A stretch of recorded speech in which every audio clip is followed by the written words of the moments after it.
Lines in the window really quick.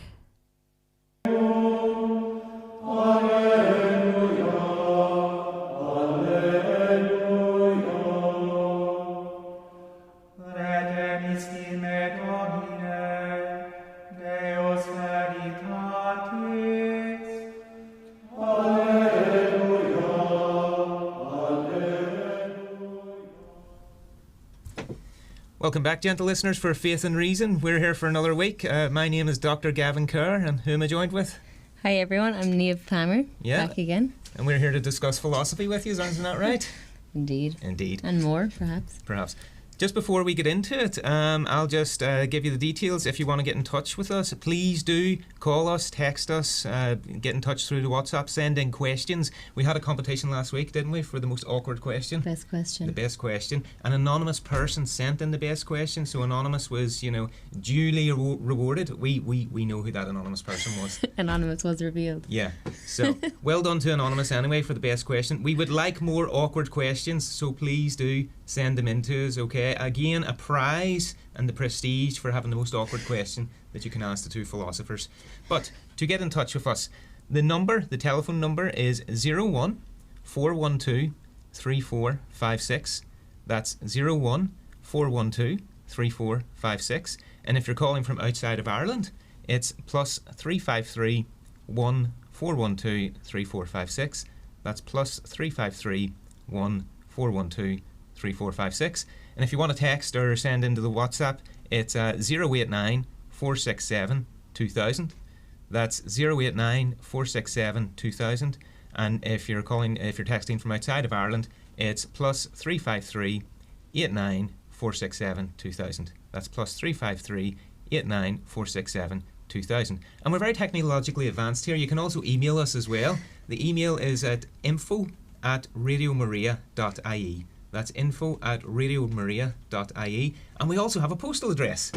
Our postal address is Radio Maria Ireland, St Anthony's Business Park, Ballymount Road, Dublin 22. So, should we get to it, Niamh? Let's get stuck in. So, maybe I thought we should go right back to the beginning for this episode, Niamh, and talk about the very beginning of philosophy, one of the most famous philosophers that a lot of us have probably ever heard of, Socrates. Yeah, you've heard of Socrates? Of course, yeah. Of course. What do you know about Socrates? Well, honestly, the little I know about Socrates, obviously we kind of regard him as the father of philosophy. Mm-hmm. Yeah. We have no writings of Socrates himself, but we learn a lot, presuming that the Socrates Plato speaks of is indeed Socrates. Yeah. As his student. Mm-hmm. So we learn about his character through the dialogues of Plato. That's right, yeah. As a philosopher, do you know what he was famous for? Do you remember what he was famous for? This isn't Niamh's final exam in philosophy or anything. It's on the tip of my tongue, and it's actually going to annoy me that I don't know. Yeah. Well, no, you're right. He was a philosopher. He was born in 469 BC, and he was executed for being a philosopher, gentle listeners, in 399 BC. So he was about 70 years old. And what he did is he went around Athens asking people questions. Okay. Like if anybody has, a 6 or 7 year old in every question. Well, Socrates wasn't asking why questions the way your 6 or 7 year old asks. Socrates was asking what questions. So he would ask a judge, he would ask a general, what is courage? What is justice? And let's say the judge, for instance, would say, I just sentenced this man to death, I just, relieved this tax burden, I did this, that and the other, that's just. Isn't that right? Mm-hmm. Yeah. But then Socrates immediately went, no, you just give me examples of these things. They're just examples of justice and goodness and courage and all the rest. I want to know what it is about them that makes them the way they are. So he's asking this what question. And he did it so much they executed him for it. Because he was asking these really important people these sorts of questions, and it's Plato that writes about this, and we see this in Plato's dialogues, especially the early ones. He was asking these important people these really difficult and awkward questions that the Athenians, they executed him for it. So his execution, he had to drink hemlock. And if anybody's interested in reading about that, it's Plato's work called the Phaedo, Phaedo, where he describes Socrates' death scene. So he's the real father of philosophy. But who was a student, Niamh? Plato. Plato. Of course. Plato, his greatest student. Not his only student, but his greatest student. And what we're going to talk today about in Plato is a very famous parable called the parable or the myth of the cave from his book, The Republic. What do you know about the Republic, Niamh?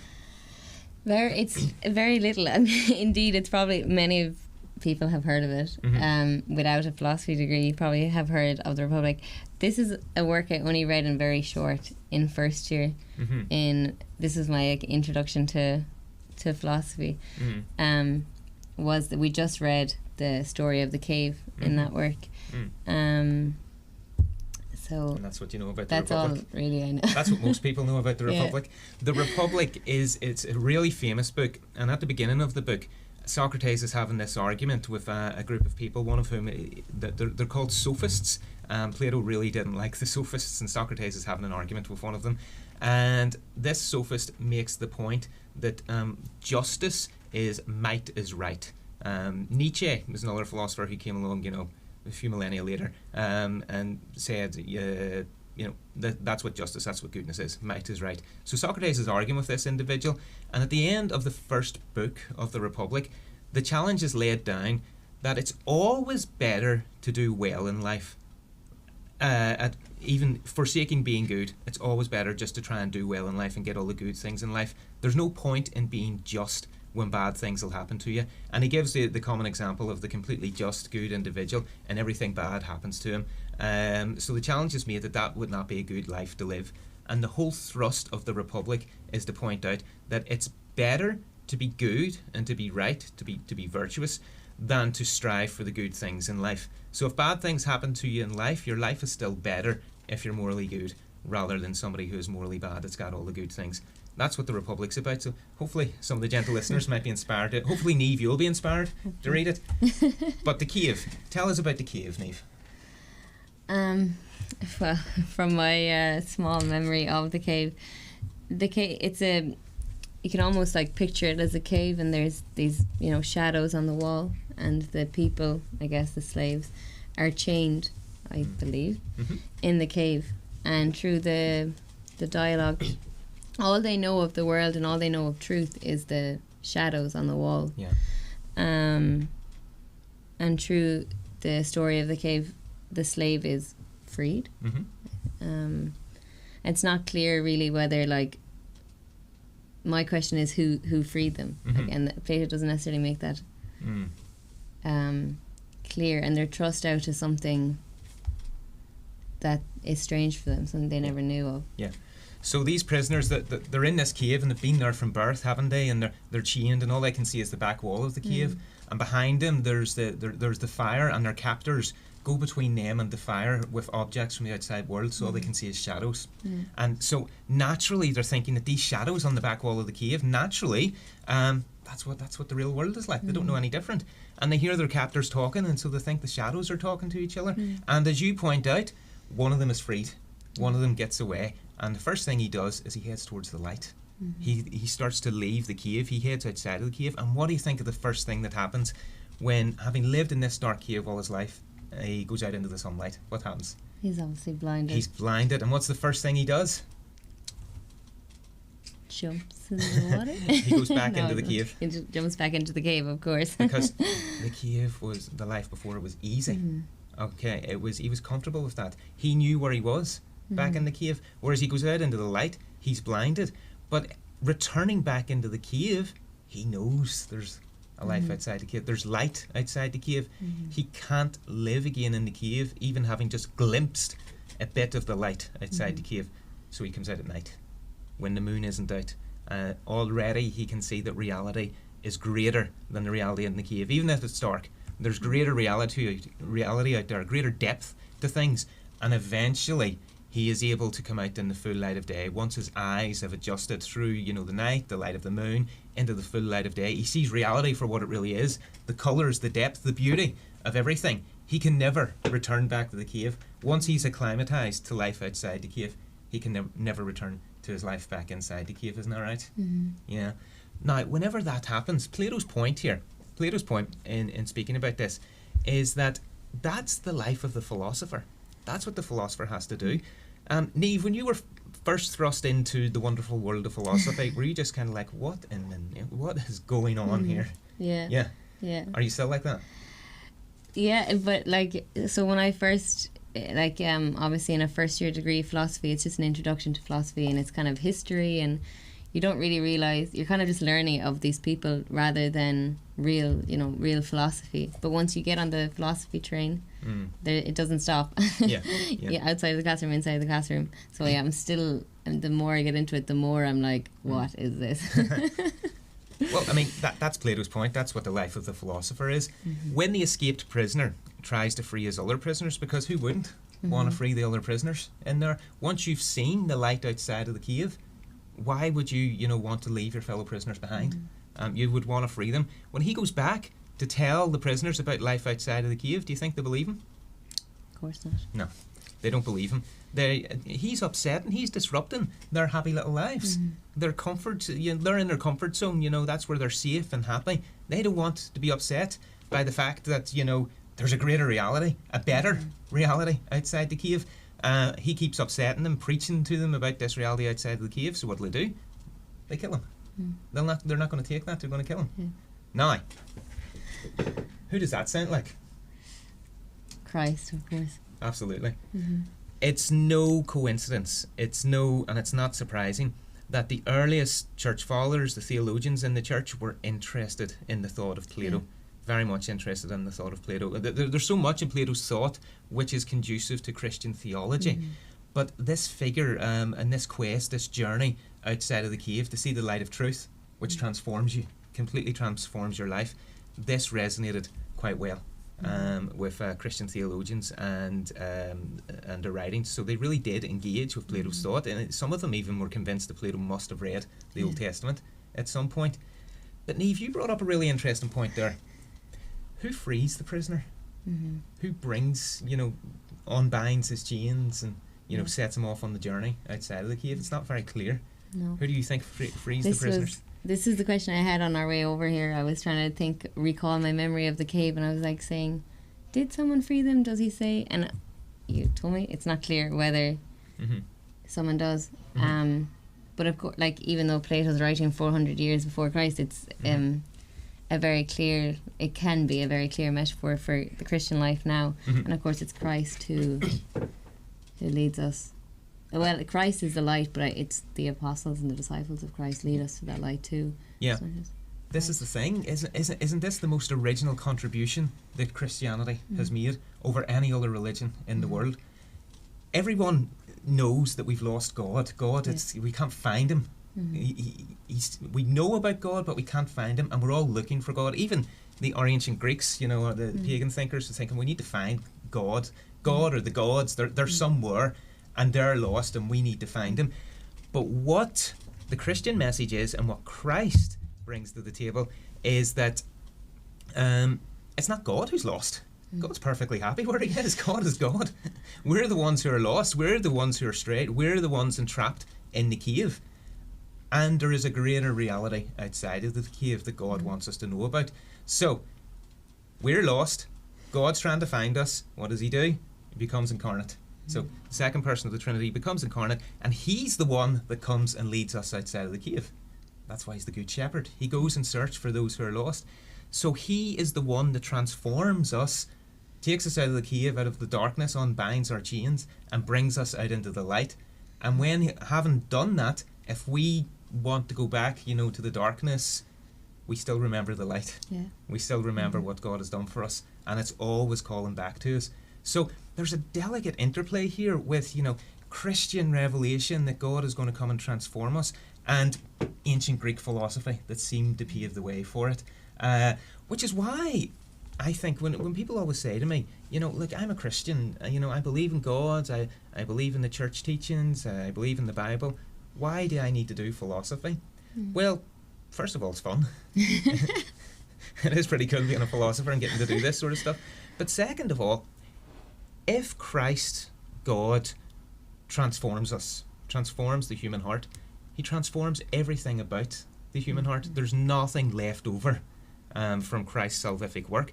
And the ancient Greeks, they knew this. They knew that there was something wrong with humanity. They knew that we could be capable of so much more. They knew that we're imperfect. Plato, Aristotle, all of them, they knew that there was an issue here and we need to deal with it because there are problems with our humanity. Our human nature is good, great in itself, but there are problems. We're not, living up to our full potential, should we say. Plato and Aristotle, they thought the way to fix that was to do philosophy. They were only partially true because, philosophy does perfect that rational side of us. But it's Christ who transforms us completely. It's Christ which will bring the perfection that those ancient Greek philosophers were striving after. So it's Christ who's going to, sort of bring them to perfection. Not their philosophy is only going to get them so far. And so the interesting thing for the philosopher in the Christian life is that every striving of the philosopher is going to get its answer in Christ. There will be answers to, difficult and interesting philosophical questions, which please, gentle listeners, please do send those in. There will be, individual answers to those, but the answer fundamentally to, this quest for wisdom is to be found in Christ, and philosophy is kind of, footsteps along the way. So, Niamh, you're doing philosophy, which means you're on your way to Christ. How does that feel? It's interesting when you connect I also study theology, and it's kind of more obvious maybe in theology to see how that would lead you to Christ. But with the Greek philosophers, but even modern philosophers, like philosophers of the 19th and 20th century, while perhaps they weren't outright Christian or not Christian at all, the quest in philosophy is always for the truth. So they're always searching for the truth, which we now know as Christ. So I think even those pagan works, if you like, are useful, and they aid me as a student who knows, thanks be to God, the revealed truth, in seeing what's not true and what is true. Yeah, absolutely. And as you point out, Christ is the truth, the way, the truth, and the life. So he is the truth itself. So the truth isn't just some abstract entity or abstract proposition, a squared plus b squared is c squared. That's not what the truth is. The truth is a person with a face with whom we come into relationship. But to come into relationship with another person, we need to know them. We need to get to know them.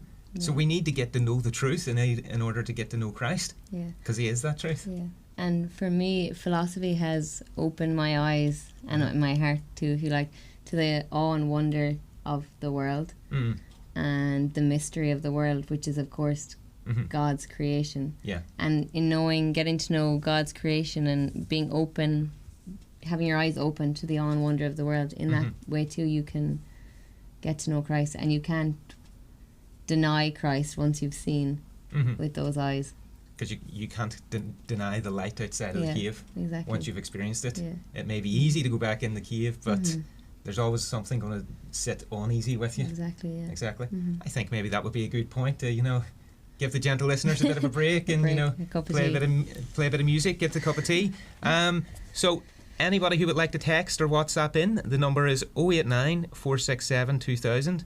That's 089 467 2000, and if you're texting in from outside of Ireland, it's plus 353 89 467 2000. That's plus 353 89 467 2000. Have a wee break, gentle listeners. Go get a cup of tea, listen to some music, and we will be back to talk more about philosophy, God, and the Christian life. I believe in one God, the Father Almighty, maker of heaven and earth, of all things visible and invisible. I believe in one Lord Jesus Christ, the only begotten Son of God, born of the Father before all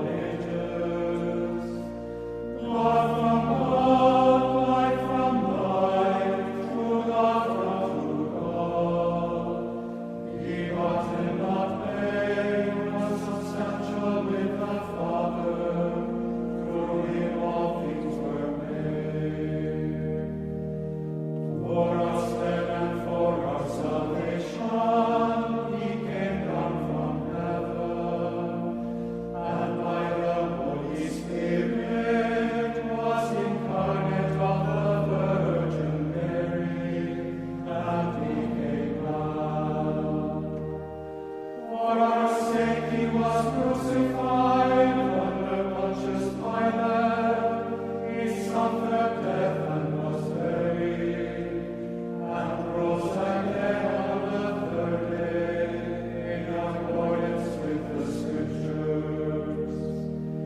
He ascended into heaven, and is seated at the right hand of the Father. He will come again in glory to judge the living and the dead, and his kingdom will have no end. I believe in the Holy Spirit, the Lord, the giver of life, who proceeds from the Father and the Son, who with the Father and the Son is adored and glorified, who has spoken through the prophets.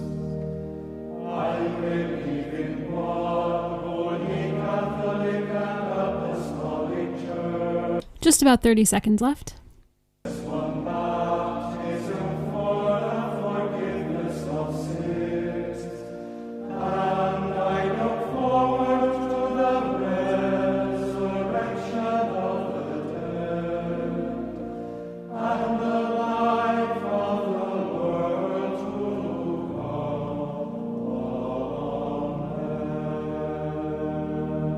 Amen. Welcome back, gentle listeners. So, hope you all got a cup of tea or coffee. Is it tea or coffee?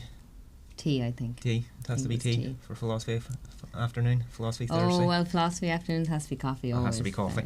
so- Okay, welcome back, gentle listeners. Now, Niamh, you believe in God, don't you? Yes. And I'm assuming that a lot of our listeners believe in God as well. Mhm. If you believe in God, does that mean he exists? No. Yes. Well, One would hope so. yeah. of course, Why? yeah. Why do you believe in God? I think to go back to the slaves in the cave, like once you know of God, how can you not believe in God? Mhm. And that's not to deny like the struggles of the faith there, Mhm. but rationally Mhm. to believe in God once you know Mhm. of God. Yeah. Well, I mean, listeners, if you've ever engaged with philosophy before, you'll know, shock horror, that there are some philosophers who are atheists. Highly intelligent, rational individual, but atheists nonetheless. Can there be any philosophical demonstration, proof for the existence of God? What do you think, Niamh? Can there? Yeah, of course. Yes, of course. Well, St. I- Thomas Aquinas. one person in this room wrote a book on that, didn't they? Guess who it was? Well done, Niamh, on your new book. So, well, I mean, if a philosopher is going to approach the question of God and whether or not God exists, maybe a good way of doing it would be through Plato. Through Plato in the cave. And so let's see where we go with this, Niamh, okay? I'm like, I've never heard Dr. Kerr, sort of take us into it this way before. Think about this, gentle listeners, right? The shadows in the cave, all right? They are shadows of something. They are shadows of objects. So let's say you're seeing a shadow on the back wall of the cave, right? And I was going to say a shadow of an elephant. How did they get that in the cave? Let's say it's, something from outside the cave. Let's say it's a tree. This is always my favourite example. My students in St. Patrick's, at the minute are groaning, oh God, he said a tree. If we had a whiteboard behind us, we would be drawing a tree on the whiteboard. Nonetheless, the shadows on the back of the wall, okay, they're shadows of the tree, let's say. So they're not shadows in themselves. They're not trees in themselves. They are shadows in themselves. They're not trees in themselves. They are only shadows of a tree, whereas the tree is a tree, essentially. Whereas the shadow isn't a tree, essentially. It could be a shadow of anything, just depending on how the light shines on the object. So these shadows, they're not essentially, or as we philosophers like to say, per se, the things that they are. They depend or participate on the reality of something else in order to be the shadows that they are. So the shadows of a tree can't be shadows of a tree without the tree. Isn't that right? Yeah. Were there no tree, there would be no shadows of which they could be a tree. Well, if we think about it that way, think about everything that exists. All right? All the things that exist. None of the things that exist in virtue of what they are. None of the things that exist exist essentially. You came into existence, didn't you? You will go out of existence. Yeah? So, and that happens to so many things, to the most basic elements of the periodic table, to planets, all the rest. They come into existence, they go out of existence. They don't exist essentially. Yeah? So everything that exists is like a shadow of something. Like our shadows of the tree or shadows of the tree. So everything that exists is like a shadow. It's just shadowing something in terms of existence because it doesn't exist essentially. But if there's not something of which all existing things are a shadow, then you wouldn't have existing things. In the same way that if there wasn't a tree of which the shadows on the wall of the cave are shadows of a tree, you wouldn't have any shadows. So all existing things, none of which exist essentially and must be a shadow of existence, must depend on something which does exist essentially, whose essence is its existence, that just exists essentially. And everything at all which exists is just a shadow of that. Now that, whose essence is its existence, which is just pure existence itself, that's God. What do you think of that, Niamh? Just maybe we can go back a small bit. So when you say I came into existence and I will go out of existence, but that's not to say, so once I go out of existence I still existed. So in that way, do I not you don't exist. You won't exist when you go out of existence. Maybe parts of you will go on existing, but they'll no longer be parts of you. They'll be parts of something else. Like when you cut your hair, and you know the hair now, which has been cut off from you, it goes off, decomposes, goes into the ground, and becomes part of the world again. So parts which are now constituting you, they'll go off and become parts of something else. But you, is the thing that you are, will cease to be. How's that? So this sign behind us only exists as long as God holds it there. Good, exactly. That is the next point. You brought us there, Niamh. Oh.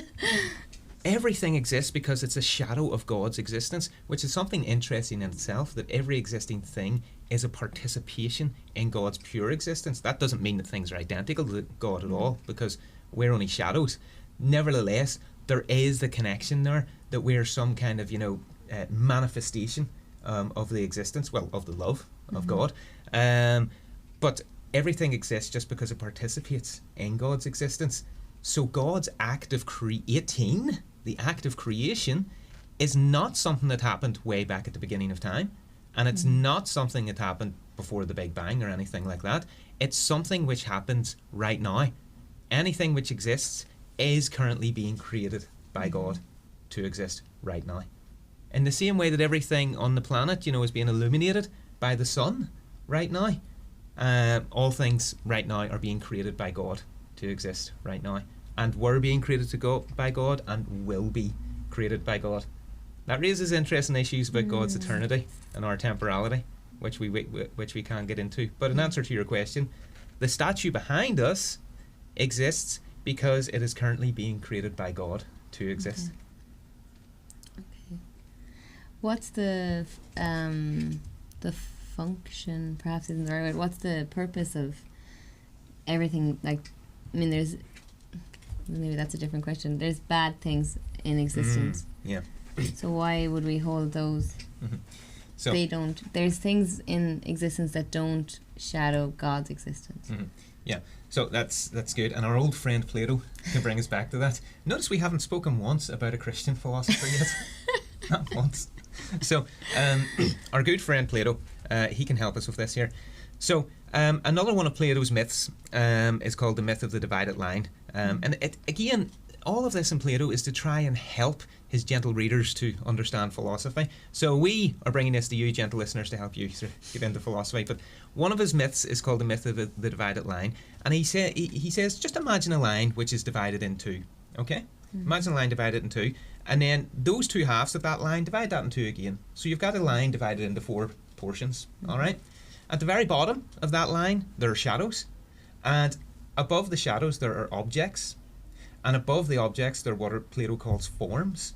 and above the forms is what's called the form of the good. Okay? So just get that in your mind. You've got shadows at the bottom, then you've got objects of which they're shadows, and then you've got the forms, okay? And then you've got the form of the good. Shadows are only shadows because they're shadows of objects. But in the same way, objects are only objects because they're shadows of a form. The form has greater reality than the object. And a form is only a form because it's a form of the good. The good is God for Plato. Everything that exists for Plato is an imitation of the good in some sort of way. In the same way as we're saying here, that God as pure existent, everything that exists is just a shadow of God's pure existence. Well, everything for Plato that exists is a form of goodness in some way. But right, we're led to evil. And this, I mean, you're not the first to have brought this up. St. Augustine wrestled with this.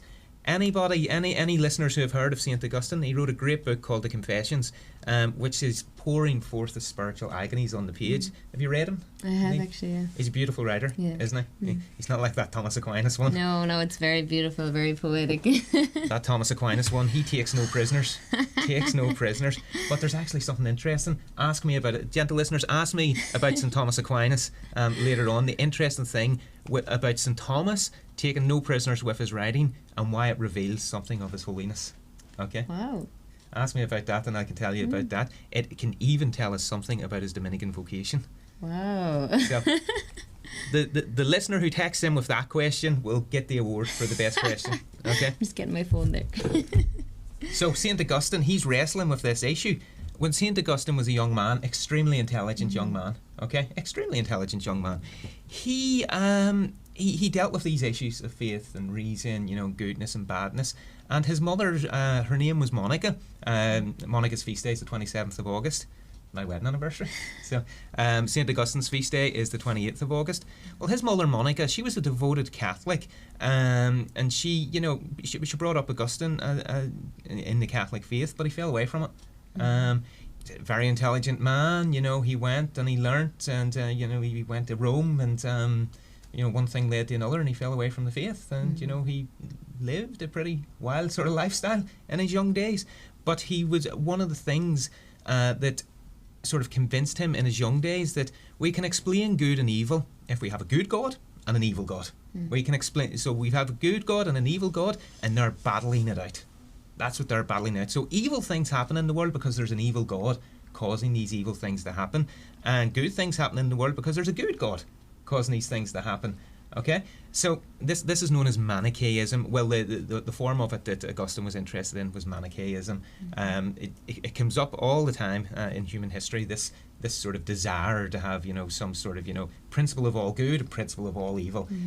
But Augustine being the smart young man that he was, he started having problems with Manichaeism, seeing that there were issues with it, and the Manichaeans, they couldn't answer his problems here, especially about good and evil and the issues that he was bringing up.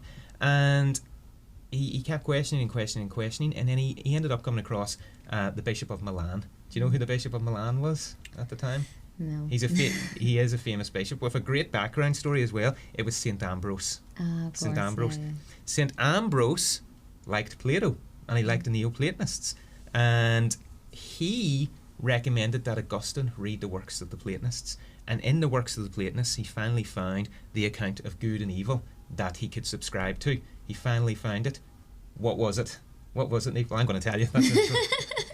What was the account of good and evil? Why is there evil in the world if all things are just a manifestation of the good? Why is there evil? If we're all just shadows of God, what about the evil things in the world?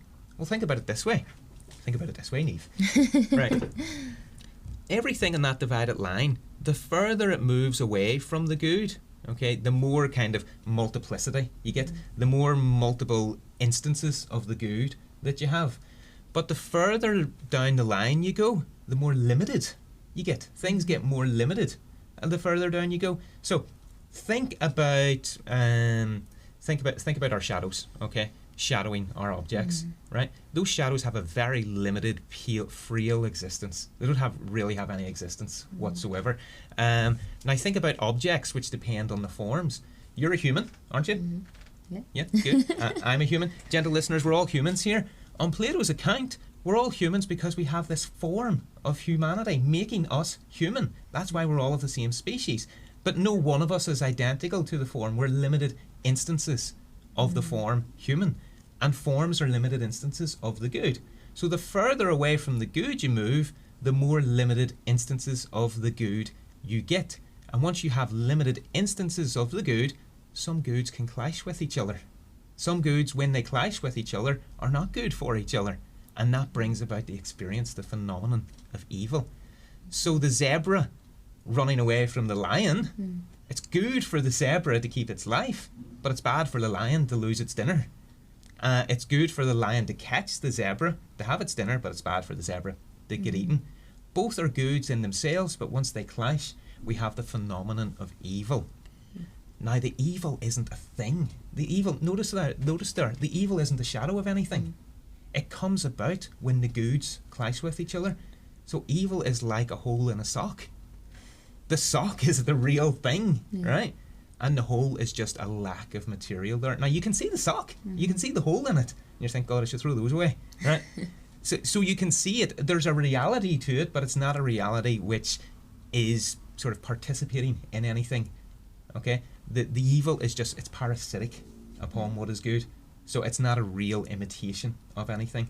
And that's where the evil is. So everything that actually exists is a manifestation of God's existence. Evil isn't a thing which actually exists. It's parasitic upon the existence of other things. And so you're right, evil doesn't manifest God's existence, and God is not the cause of evil, because everything that exists is good in itself. Okay. Well, how do you feel about that? So I've never actually heard evil defined as when the two goods clash. Okay. The definition of evil that I would be used to is like evil is the lack of the good or the absence of the good. Yeah. But to say that, is that not to say the absence of God? Because God is the good. Yeah. So that's known as the evil is a privation of goodness, the deprivation of goodness. So is evil, then your question, is evil a lack of God? Well, no, but if evil is a privation of the good, does that not mean...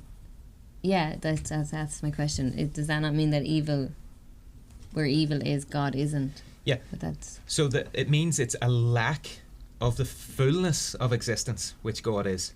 Now, everything is a shadow of God's existence, no doubt about that. But as we kind of sort of pointed out at the beginning of the section, in being a shadow of God's existence, it manifests God's existence in some way, but not perfectly.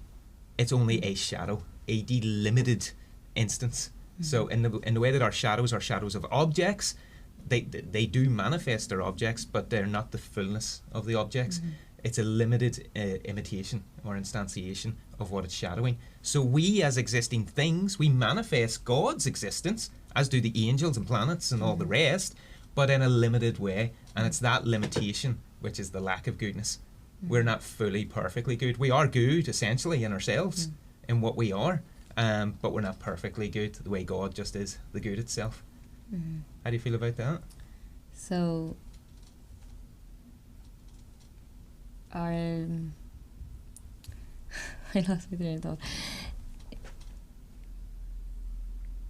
It's our limits are evil. Yeah. So it's the limitations in goodness, which is what, the manifestation of evil is. Like the hole in the sock is a limitation of the thread pulling away. Whew. I think it might be time for another coffee break. Yeah? I think so. Okay, gentle listeners. So, well done for, slogging your way through that session. But, we may as well dive, too far in. Right in. Yeah. Get into the existence of God. Gentle listeners, if you would like to text in, please do text us or WhatsApp us. It's 089 467 2000. That's 089 467 2000.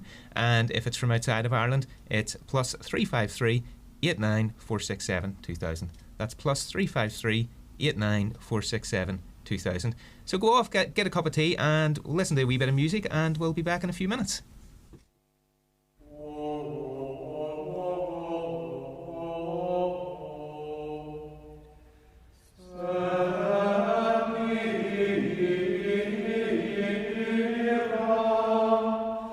Wow.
30 seconds left.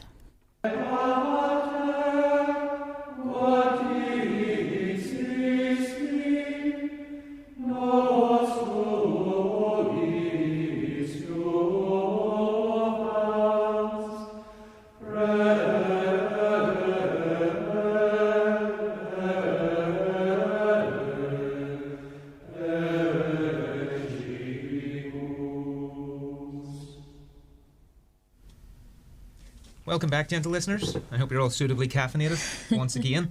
We've had a few questions come in. One very good question around this issue, and one question which is very straightforward and easy to answer. So I'm going to pick the easy question, Niamh, and I'm going to read that out and I'll answer that. And then you have to hit me with the hard question, okay? So the easy question, this question comes from Mary. So thanks for tuning in, Mary. You know, always a pleasure. Mary is enjoying the Philosophy Hour on Radio Maria. Any number that Mary could that I could recommend if Mary wants to do philosophy courses at Niamh. So there certainly is, Mary. The best thing to do is if you just get onto your Google, just type in St Patrick's Pontifical University, Maynooth. So that's St Patrick's Pontifical University, Maynooth. It'll take you to our website, and then you can just go to the faculties departments page and go onto the philosophy page, and it'll show you the courses we offer. We have, you know, lots of different undergraduate courses that, you know, you could be really interested in. You know, we've got, a short 2-year diploma that you can do in philosophy, a higher diploma. You can do the full, BPhil degree if you're interested. We've got everything. Have a look on the website. Just click into our faculties and departments, Department of Philosophy, and indeed, if you go to the faculty members, the staff members, if you just find my staff page and send me a wee email, and I can follow up with you. That's no problem, and that goes for any of the gentle listeners. So that's the easy question. It's a wee plug for our philosophy programs, which is always great. This question comes from. There's 2 questions here, but maybe they'll feed into each other. This one comes from Liam. My friend is an agnostic who has investigated the arguments for God but doesn't find any of them utterly convincing. He says the most sensible position is agnosticism. How would you respond to him? He furthers that with, he particularly likes to mention about evolution. Does evolution make the possibility of God existing less likely? So, to the first question, is agnosticism the most sensible position? We need to make 2 distinctions here. We love our distinctions. Okay, so there's one thing to be rationally compelled, to find something rationally compelling, to be convinced of something by means of reason and argumentation. Okay, and we're rationally compelled by things, all the time, and we see their truth all the time. But it's another thing to be psychologically compelled to change our hearts to something. So, for instance, the weekend's coming up. We like to relax at the weekend. Some people, might want to have a drink or 2 at the weekend. I know you're going to a wedding, and we might want to eat at the weekend. And sometimes, we eat the foods that we maybe aren't the best for us. Yeah, so that's a bit of a well-known phenomenon. Yeah. So we rationally know the truth that maybe we're going to eat this certain food and it's not going to be the best thing for us, or maybe we're going to have that other drink and the next day we'll know that we'll know that that's not going to be the best thing for us, but our hearts haven't changed. We haven't put our hearts in accord with what we can know reasonably, and we're living, breathing beings with a heart. And so whilst we may be rationally compelled by something, we may not be psychologically compelled. So the first thing I would say there to our listener who texted in this message is, how would I respond, to that agnosticism is the most sensible position to take? Well, when your friend says he doesn't find any of the arguments utterly convincing, is it they're not rationally convincing? There's something irrational about them. And if there is something, if he thinks there is something irrational about them, well, then that's where we argue. That's where we do what we were doing here, Niamh, when I was presenting the position and you were saying, yeah, but what about this? And then I come back and I say, well, yeah, can deal with that. Here's the answer to that. So if it's a rational problem that he has with the arguments, well, just ask him what the reason is. What is the problem with the argument here? And then we can get into it. So when it comes to agnosticism, I don't think agnosticism is the best position to take, because agnosticism is basically the position of, well, look, we don't know here. Well, if you don't know, find out. Go and find out. Reason your way through the reasons. And if you don't find the reasons rationally compelling, then, that's, kind of where your reason is taking you. Get into an argument with a philosopher about that. Philosophers like to argue, people. It's the old meme about wrestling with a pig in mud. So you start, after a while, you realise the pig's enjoying it. Well, it's the same for philosophers. After a 4 or 5 hour argumentation session with a philosopher, he's actually enjoying himself. So yes, bring these issues with the reasons to discussion, instead of just saying, I don't find these convincing, and leaving it at that. Well, what don't you find convincing about it? And that leads to the second part of the question, that evolution is frequently brought up. Does it make the possibility of God's existence less likely? Well, think about evolution. So evolution is that, you have this sort of common descent, you have some sort of ancestor, and the common, descent from that, and speciation and all that over, a long period of time. But the thing about the demonstration of God that we kind of just, threw about there, that Platonic sort of way of thinking, is that everything that exists is a manifestation of God's existence. It's like a shadow of pure existence itself. So just as if the tree weren't there, you wouldn't have shadows of the tree. If there was no God, you wouldn't have things which are shadowing God. Now, the things which are shadowing God, they can change, and they have all their own, sort of natures to them. So, because as we pointed out before, they don't perfectly shadow God. They shadow God in lots of different ways, in the same way that the forms of the good, have different objects with different shadows. So they can come and go and change, but so long as they exist, they're shadowing God. Evolution is just a process of change, a kind of, interaction between things and their environment. It doesn't say anything about the existence of things, why they exist rather than don't exist. It just says, having presupposed that things exist, that, this is kind of how they go about their existence. So if you think of it like this, there are all weird and wonderful things happening on this planet right now, aren't there? Including, talking philosophy in this studio, right? So whilst we're talking philosophy and interacting with each other in this studio, you gentle listeners are sitting listening to this on your, live, through the various, feeds and everything. The sun is shining down on all of us, illuminating all of us. We're being illuminated now by the constant activity of the sun, and yet we're going about all our own different, weird and wonderful processes under that illumination. Think about God's granting existence to things, like the sun illuminating the things on the planet. The things come and go and enter into their own wee relationships, and they have evolutionary histories, all under the illumination of the existence that God gives to them. What do you think of that, Niamh? Yeah, I don't see why evolution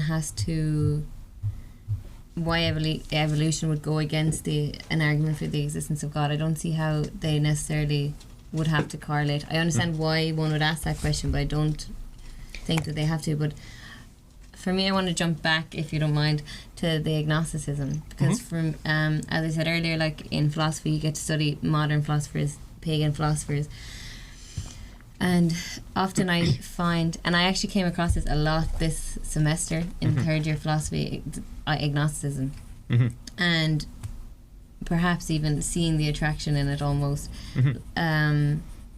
For me, the problem with agnosticism, or the reason why one might fall into agnosticism, is more the fact, not whether God exists or not, but if a good God exists or not. And this is what would make me question, because the more you get into philosophy, and the more, like we talked about earlier, the problem of evil, and I mean, many philosophers have wrote on the problem of evil, and that's, I think, what draws these great philosophers to agnosticism more so than whether God, the essence of God exists or not. Sure.